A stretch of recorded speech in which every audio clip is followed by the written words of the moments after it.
Hello, everybody. This is Exploring Energy in Everyday Life with your hosts, Rebecca Karchere, that's me, and Mary Von Ohlen. Say That's hi. me. And we are going to discuss nutrition with new eyes today. So put on your exploring eyes, and we're going to think outside the box as we always do and want to offer and bring about awareness to a topic that seems, nutrition is very kind of generic and people think they know about it, but let's get into some nitty gritty that people might not know about. Fantastic. Yeah. So where shall we begin on this topic? Well, let's see. The first thing that comes to mind when I think about nutrition, this is for me personally, is thinking about it from, in terms of healing, from a biochemical standpoint. Right. Which is interesting, and it could be because I started with an older sibling that studied nutrition, from the biochemical aspect, and I know you did as well, so that's great to have that background. Yeah. And of course, at the same time, knowing now what I know about nutrition and energy and healing in general is that no biochemical process, any chemical reaction in nature begins with energy. Right. Like photosynthesis, the actual even creation of our food. Right. That starts with sunlight, the creation of ATP and sugar, glucose. It all starts with the energetic process, if you will. So I was thinking how that's what happens in our body as well as we utilize the nutrients. So if you wanted to start with that, that's basic, but it gets us into this looking at it from a different perspective than maybe what everyone has in the past. Yeah, that's a good point that it takes energy to make energy, right? And then it takes energy of the sun and then to create the food that we eat. And then it's this whole cascade, right? It's this whole process. And so, and then we were talking about earlier how we're also getting the energy from the earth. So you're getting the energy from the earth and the sun. When you get down to it, that's what's happening. You're getting the minerals, for one thing, and then you're getting the vitamins from the sun, and those two merging into our bodies for energy to sustain life. So it's constant flow of life force, and it's constantly changing and morphing, but it never, I'm trying to think of the saying, but you can't discrete energy, but you can change it, right? It's ever changing. So here's a fun tip about the way it's not really a tip, but here's an observation I've made about metabolism and about food, that you can learn the biochemistry, and it's fascinating, and it speaks of it as an absolute. There's a guarantee. It's the same thing. I love biochemistry like I like math, because it's guaranteed absolute answer, right? But the reality of nutrition, when you really get down to the relationship between a person and their food, is that it's not black and white at all, and it's not an absolute. And so this gets a little messy, and this is why it's a science and an art. And so I think of the metabolism of each person as a fingerprint, because it's listening to Dr. David Hawkins, you learn that the food, you can have 10 people, and the food that's coming into each and every one of their bodies is going to behave differently. It's going to have a different signature, a different energy channel or reaction, and it's, for one person, it's going to be different than another. So then it's not an absolute biochemistry, and so it just complicates things. But anyway.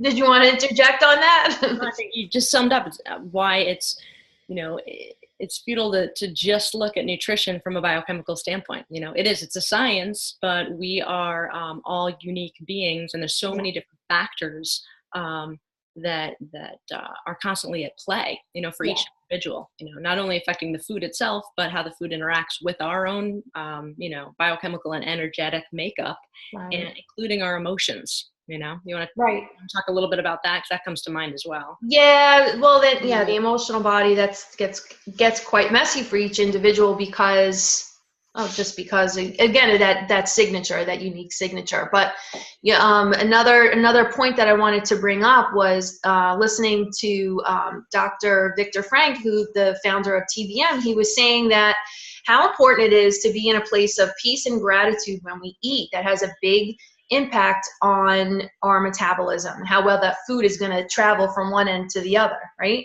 Mm-hmm. And so, the opposite, or in a stressful event, a holiday or a family gathering, and there's an argument, that food is not going to assimilate and be digested properly as compared to a peaceful situation. And so that will wreak havoc on the GI system and the physical body. Heartburn and comes to mind, or just bloating and in the same meal is going to be experienced differently, right? So it's not, we don't live just in a purely physical world. To change the subject a little bit, I have to bring up a phenomenon that I've experienced from patients of mine who, we live in the United States, they report back, they go to Europe, and their digestive system is so much better. They're eating lots of wheat, lots of pasta and such, and they report it does not bother them whatsoever. They didn't gain weight, or they report back that they could digest dairy with no problem. And it's miraculous. As soon as they come back into the States, their digestive system goes back to the way it was. So it begs the question, what is going on with the American food that or what's going on in Europe that's not going on in the United States, and why aren't we looking into this more? So anyway, I think the general consensus though on that topic is that they prepare their food better. They have different regulations, and so in the U.S., we're pretty loose and pretty cheap and greedy, to be blunt. And so, quality becomes an issue in the United States, from my perspective. Yeah. Absolutely. I was just reminded of an article I read once by a friend and colleague, Sebastian Smith, who had something to do with eating a Big Mac, why you should eat a Big Mac in Switzerland. Oh, the Big Mac in Switzerland and here, and we're talking about junk food, right? But it's a completely different hamburger, I think, in Switzerland than it is in the U.S. Unbelievable. Good to know. I did not know that, but sorry, it just proves my point. So another, I'm looking at my bullet points here, things that I want to touch upon. But let's look at nutrition as, we were talking about nutrition as this merging of the physical and the non-physical. And I want to just allow people to just play with that in their minds, that when you think about it, it's like a marriage of, or the merging of, where the physical and the non-physical meet. When you think about, you're eating something that's fueling your physical body, it's feeding your spirit, it's feeding your soul, it's feeding your physical body, all of those. And that energy is transforming us or becoming one with us. So just want to throw it out there. And, not that we want to be talking about sex right now, that's probably for a later time, but it is that same, when you think about sex, it's that same physical and spiritual merging. And it's something to be said about it. I think it's very interesting. When I think about, we always talk about we're here and people on the other side are, on the other side of the veil, you know what I mean? Mm-hmm. And to me, it's like that intimacy of like those two worlds coming together. Sex and food. And I guess that's why a lot of people get those two confused but that's for another episode. It's such a loaded subject. There's so many different layers we could tackle. That's really loaded. But I just love the impression that I'm getting in my mind about that, how that merging when you eat.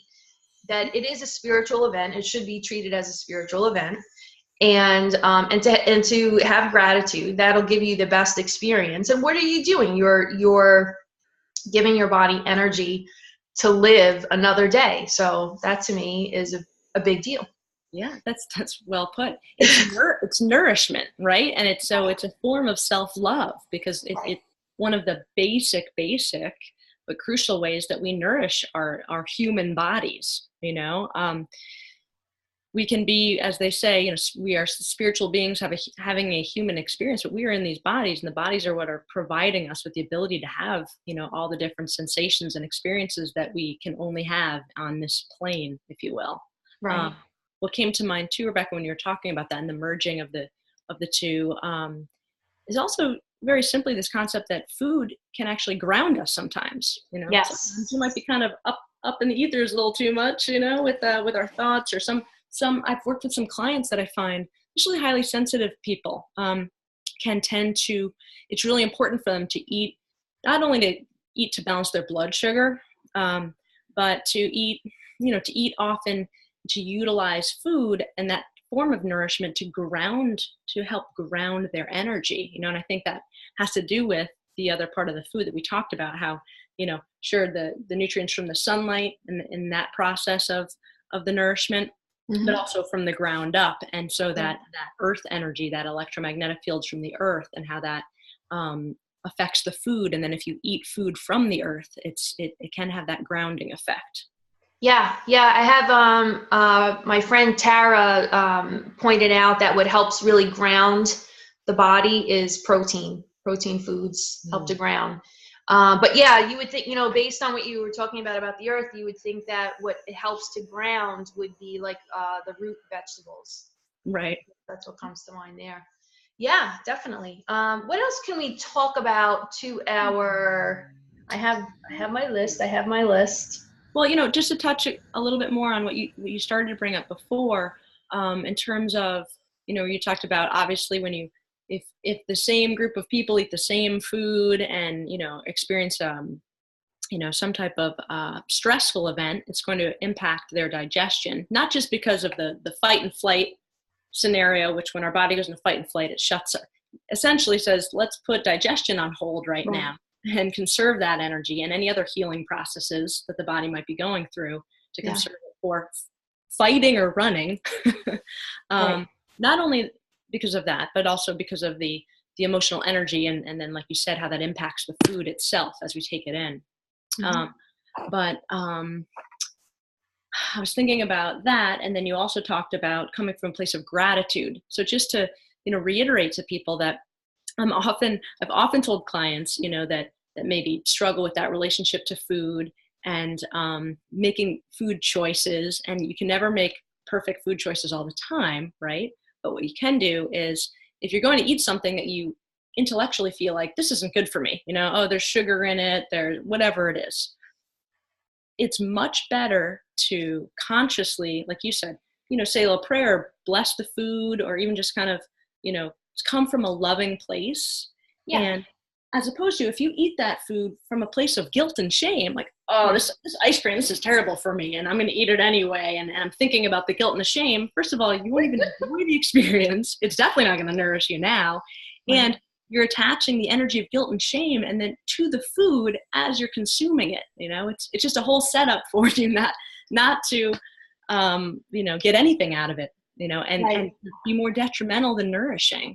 And I really think that that's something where we have power over that, and people should be empowered with just making simple, conscious, mindful decisions about where you come from emotionally, consciously, when you go to eat whatever you're going to eat. Yes, I couldn't agree with you more. And I hear all the time people confessing, oh, I eat this. And I'm like, please just enjoy what you're eating. There's nothing more frustrating than to hear someone say, oh, I cheated and I was bad. I'm like, eat the food, enjoy the food. If you're going to do it, enjoy the food. I don't know, but anyway, yes, totally. Be conscious of the food, enjoy the food, And I think it's interesting. I always like to play with words, just playing with that word nutrition and the word nurture, right? How similar, they're different, but to me, I kind of have them synonymous. I want to take a few minutes just some insight for people on. I find that people that have wheat allergies or wheat sensitivities, however you want to word that, there is definitely a correlation with liver function. Meaning I find that the energy in the liver is off balance. And if we look at that on a broader perspective, we are looking at people that have issues, again, with male energy or the male aspect, because it's the liver is located on the right side of the body. The liver is also associated with the emotion of anger. And so anytime when I hear someone that has a wheat sensitivity or wheat allergy, those are my first thoughts. Who do you need to forgive? Usually a male, because it's the right side of the body. Or what type of anger issues do you have? And so we explore that, because this brings up another point. If you start to become obsessed with what you're sensitive to, you're going to live in a bubble. And so to me, that's a red flag. If, I went to the allergist and I'm allergic to this whole list of foods, and I'm like, you can't do that long term. And that's not an answer. And just so you know what really is going on, where I look with people that have all these sensitivities, even if it's one sensitivity, you start with blood sugar, balancing out the blood sugar, and then work from there. So I wanted to point that out. And I also see a correlation with people that there's definitely a kidney energy imbalance when I see dairy sensitivities or allergies. So it's like night and day. And just so you know, the kidneys are, they're associated, the emotion that they're associated with is fear, anxiety, terror and fright. You see that in the kidneys. So I wanted to point that out for today, just to give you more things to explore and to expand your brain. And then the other thing, just quickly, we're going to talk about next week. Or next time we get together, we're going to be talking about total body modification. And what's fascinating about total body modification is, prior to me knowing it, I was under the impression that you just, you avoid certain foods, but if you have an allergy, you just avoid that food. But as soon as I learned TBM, I'm like, there's a whole other world out there, because their second module was all about harmonization. And harmonization is just a balancing, getting back into the flow of X, Y, or Z. And so you can harmonize the body to whatever is going on. So as an example, taking the wheat and harmonizing the body, or harmonizing the wheat to the body, and seeing where there's an energy imbalance, and then working towards balance. And so you can start to eat the wheat again, is my point. The point is that you don't have to live in a bubble. You can learn, you can go to a practitioner and get balanced back to this food again, which, by the way, is usually rooted in some type of trauma. And as we're all traumatized on some level or another, in the unconscious, you end up diving into some deep stuff, but that's where you need to go if you're going to heal. And so that's going to be for next time. And so I just wanted to make people aware that you don't have to live in a bubble if you have a food allergy. You just need to know a TBM practitioner or someone that can do this type of harmonization. That's it. That's fantastic. I was thinking also, when you're describing that, and talking about the wheat and the liver connection, and dairy and the kidneys, and being familiar with the emotional components to those, from Chinese medicine, thinking about how you almost compound the issue, if someone only finds out, only goes and does some type of allergy testing and finds out, well, I'm sensitive to wheat now. First of all, if you already have a liver problem, you might be a little bit more prone to getting frustrated or angry a little more easily, because your liver's, kind of backed up, or, is compromised in some way. And since it processes those emotions. So then you're more likely to get resentful or annoyed and frustrated that you can't, what, now I can't eat wheat? You know? That's a classic example. Yes, I love it. And then with the dairy too, you know, I mean, for me, everyone thinks I'm strange my whole life because I just don't care for cheese. My mother taught me to say that I don't care for it, as opposed to I eat it at a young age. And yet there are other aspects of dairy that sometimes I will consume or want to. But if that's, you know, a fear thing, you know, I've known people who are, oh, I'm lactose intolerant, and they literally fear are afraid of eating the dairy, you know, or perhaps they're prescribed, you know, some type of pill to take to help the body process it if and when they do eat, but it's still eat the dairy product, but that's still coming from a place of fear, as opposed to what you're talking about, and that we'll talk about more next time, is learning more about why the body is responding that way to these certain foods. How do we harmonize? How do we bring the body back into harmony, you know, within itself and in relation to the food, those specific foods, so that, you know, if and when you do consume it, it's, you know, it's not going to wreak havoc on your system. Yeah, I mean, the goal is to be invincible. The goal is to be empowered and to eat, you know, anything you want, you know, obviously something that's, you know, deemed edible. But yeah, you want to be able to eat whatever you want. I mean, that's power, right? You don't want to be versus the opposite of this idea of living in a bubble or only be able to eat certain foods. That, to me, you're describing a sick person, right? So, you know, it's finding that balance. And I had it, and I want to leave with this, which is what I find myself saying over and over again to people, is it's never the food's fault. And that goes from, and I shouldn't say never, but it's almost an absolute. It's never the food, because it really has to do with consciousness. And I know that sounds overly simplistic, but when you get down to it, it's never about the food.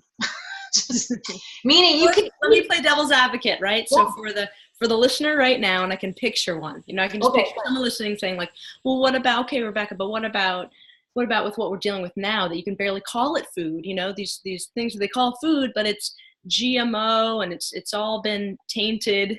It's not in its natural form like it used to be. The soil screwed up, the farming practices, et cetera, et cetera. What do you say about that? I'll give you the how Dr. Hawkins became aware of this idea of consciousness from the beginning, which created the map of consciousness. He was flabbergasted that he was at a lecture to teach muscle testing, and he knows what a positive response is, and he knows what a negative response is. And when he got this group of people in his workshop, they did not respond the way that he expected, and it blew his mind. And what was he was expecting was a similar situation that you're setting up, which he expected that when you're exposed to fluorescent lights, you would get a weak muscle response. That's what he was demonstrating. Well, the group of people that were attending his lecture were all students of A Course in Miracles, and they tested positive to the fluorescent lights, and the rest is history. So that's like I never knew that tidbit. That's fantastic. Yeah. So that got him like, oh my God. And that's when he created the scale, and that's when everything evolved, because they were vibrating at a high, what did they have? They had more power, right? They had a higher or expanded consciousness, and by understanding the bigger picture, they had made themselves immune to the fluorescent lights. Right. They were more powerful than the potential negative effects of the fluorescent lights on someone who hadn't, reached that level of consciousness. Right. So consciousness is power. You got to see those two together. Or another way of saying life force, the life force, right? You have more life. If you're walking around with more life force flowing, you're more impervious to lower energies. And so I'll just leave you with that. That's fantastic. A quote that I heard yesterday, and I don't know who to attribute it to, when something like this, when you feed your faith, you starve your fear. Yeah. Just felt apropos to this discussion right now. Yeah. Fear is like has no power. It's it's a complete opposite. Yeah. And feeding it is, you can nourish, that consciousness, you can nourish our spiritual selves, starve fear, And something else comes to mind, and I know I hope our listeners are fascinated with all these different stories that we're sharing as we're exploring them. But another thing that I find myself saying quite often is that it's not enough if you're going to be healthy. And this is why I had to expand above and beyond my master's degree in nutrition, because it's far greater than that. It is about consciousness. That I tell people all the time. I look at people that are focused on their body weight and they're eating salads all the time and they're juicing and but that's not the whole picture. In that you can eat all the salads and all the juices you want, but you have to heal the heart. Meaning, if you have unforgiveness and strife and anger and resentment towards family members, towards friends, towards your neighbors, or towards society, that's gonna. Never mind that it's going to give you indigestion on some level, but that's what creates disease. Yeah, that's the disharmony. You're out of your system is out of harmony. It could be flowing in a real harmonious manner, but when we hang on to and don't resolve these old traumas and things get stuck in disharmony, it creates that that energetic disturbance that I think Gary Craig talked about with emotional freedom technique. Yeah, and right. So that's what happens to the physical body. The physical body hangs on to this energetic disturbance, and then you're not operating at your optimum capacity, whether it's for digesting food or anything else. Yeah, but well said. That's why you can't. So for those that feel like, oh, I'll just be healthy and I'll eat all these steamed vegetables, you have at it. Yeah. Because it's not the whole picture. And if you have hate in your heart, it's going to get you sick. And I don't care how many vegetables you eat. It doesn't add up. That's it. That's why I brought up, I had this kind of silly but aha moment. It was on Martin Luther King Day, and someone was talking about, of course, the topic of hate and versus love. And I joked and I said that, when I remember, here we go on the dairy, I brought it up before. I remember being very young, and my mother was a preschool teacher, so she was great about, kind of teaching and redirecting that age, towards something more, more appropriate, loving, helpful, developmentally. And I remember being that age, and where, like in nursery school, and they'd make you try different foods, at snack time, even if you didn't like it, well, just try it. And I would be like, I hate cheese. It just came out of the womb, not wanting milk, cheese. I don't want anything to do with it. That's a topic for another day, I'm sure. I'm sure you have opinions on it. Well, I would love to explore that. Yes. Yeah. Me too. I never really have, because I'm like, well, that's convenient because it's not so good for me anyway. It's not the best thing for me anyway. But anyway, her reframe, she would say, I think she would say, like, it's not really polite. You should say, I don't care for cheese. And so such a simple thing, but it occurred to me, gosh, well, if I'm, if I'm feeling, disdain towards another individual, a noisy neighbor or whatever. And if I catch myself thinking, oh, I, hate that person, I don't like to use that term. And then if I shift that terminology to, I don't care for that person. Right. It feels better. Wow. So, instead of applying that towards food, I never thought about that little nugget of wisdom from my mother that it was about, now it's, because it shifts the energy of that for me. Because I think about if you go, oh, I don't like that person, or I hate that. Whatever that is, oh, I hate that. It puts up a wall, and it feels like a blame thing. And whereas if I say, I don't care for that person, oh, I'm not caring. I'm not there yet. It's something that I'm responsible for that. I'm withholding caring. It's about me, not about them. For me, it's like a conscious shift to think about. Yeah. Yeah, just that word care versus hate, it feels better, and you're still getting your point across, but it feels a lot easier to work with. Yeah, it's more empowering because you're coming from a place of I am responsible. Yeah, I like that.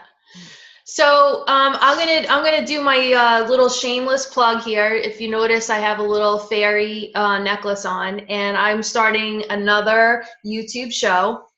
And I'm calling myself the Health Fairy, so stay tuned for that, everybody. I love it.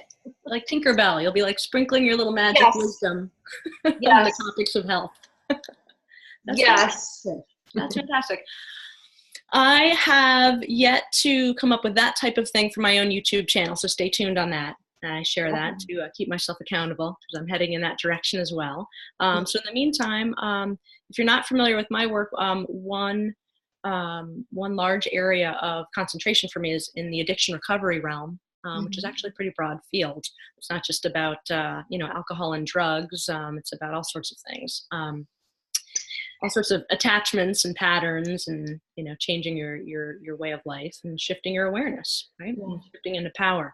I have an old blog that I do still contribute to that's called Health in Recovery, healthinrecovery.com. So feel free to visit that and comment on any of the articles, or let me know something that you'd like me to write about, even if you're not familiar with the addiction recovery field at all. I share things on there that aren't always very completely specific to that population. Nice. Yeah. So anyway, I hope we've entertained all of you, and please share, please like, please subscribe. Am I missing anything? Google Plus. Google Plus. Yeah. Comment on our videos. That was the other thing. Please comment. Let us know if you like what you like about our show, what you'd like us to include, and so forth, so we can kind of steer our program more specifically to you. And we'd love to have maybe some different cases where if you're stuck on something, we'll be happy to explore that for you and help you. Yep, and we can do it either anonymously or with you on here, whatever you like. Yeah, just let us know. So thank you. Our next show is on total body modification. We'll be talking more about that, which is a great follow-up to this discussion today. So be sure to look out for that next video. Thanks for joining us today. Thank you for joining us, and tune in next time. All right. Have a great week, or 2 weeks, whatever it is.